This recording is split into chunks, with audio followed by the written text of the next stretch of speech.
মরিয়ম মরিয়ম মরিয়ম। জি বলেন। চলুন না ফেস্টু খেতে যাই। আমারও তো মন চাচ্ছে। চলুন চলুন প্রথমে বেকারির দিকে যাই। একা একা একা একাই যাবো, আমাদের অন্য বান্ধবীরা তো একা একাই যায়। এটা ঠিক আছে, কিন্তু জান্নাত সে তো আমাদের সবকিছুতেই বাধা দেয়।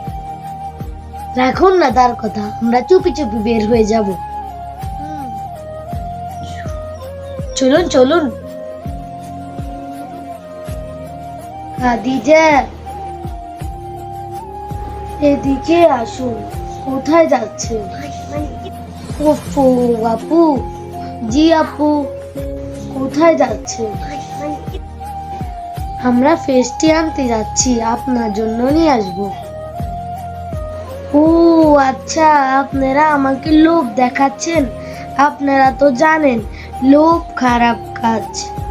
হযরত ওমর বিন খাত্তাব রাদিয়াল্লাহু তাআলা আনহু ইরশাদ করেন যে লোভ এবং রাগ থেকে যে বিরত হয়ে গেছে সে সফল হয়ে গেছে।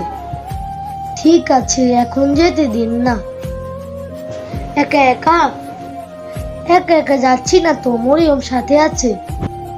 আরে আমার কথা হলো বড়তে কেউ সাথে নেই, কিন্তু অন্য ছেলে মেয়েরা তো একা একা যায়, তাদের সাথে তো বড় কেউ যায় না। কিন্তু ওই ছেলে মেয়েরা তো আপনার চেয়ে বড়, আর যারা ছোট এবং ভালো ছেলে মেয়ে তারা কখনো একা একা বাইরে যায় না। কিন্তু কেন?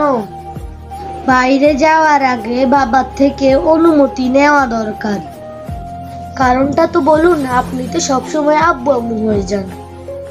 কারণ কারণ জানা দরকার, তাহলে বলছি। কেউ পেস্টের লোভ দেখিয়ে অপহরণ করতে পারে, অ্যাক্সিডেন্টও হতে পারে, আবার অনেকে বাসি খাবারও বিক্রি করে, যা খেয়ে আপনাদের পেট খারাপও হতে পারে।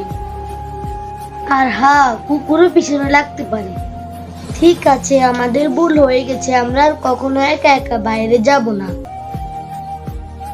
জি, আমরা আর কখনো একা একা যাব না।